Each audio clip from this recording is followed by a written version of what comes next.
हा कोण आहे काळा कुट्ट कुरूप विद्रूप? हा जंगली माणूस माझ्या दरबारात का आला आहे?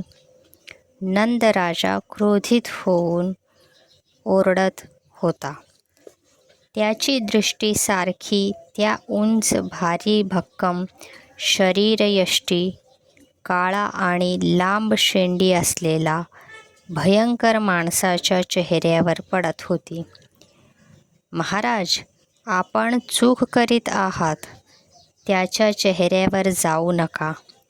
त्याच्या गुणांना जाणून घेण्याचा प्रयत्न करा, असे मंत्री राजस म्हणाला. गुण आणि ह्या माणसात, जो दिसायला भूतासारखा दिसत आहे?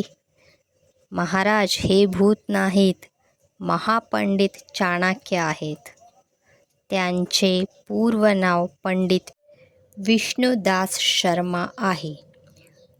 राजा म्हणाला, तुम्ही ज्या माणसाला ब्राह्मण संबोधता तो एखाद्या चांडाळापेक्षा कमी वाटत नाही.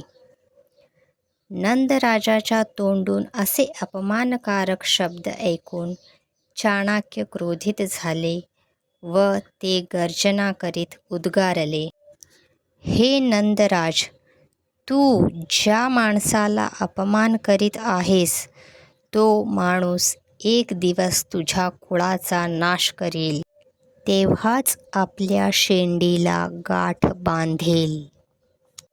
आणि इथूनच सुरू होते आपली चाणक्य नीती, जी विश्वातील सर्वात मोठी राजनीती कला आहे, ज्याने एका सामान्य तरुणाला जमिनीवरून राजनीतीमध्ये सर्वात श्रेष्ठ अशा शिखरावर पोचविले आहे. त्या तरुणाला आज इतिहासाने चंद्रगुप्त मौर्य या नावाने स्मरणात ठेवले आहे.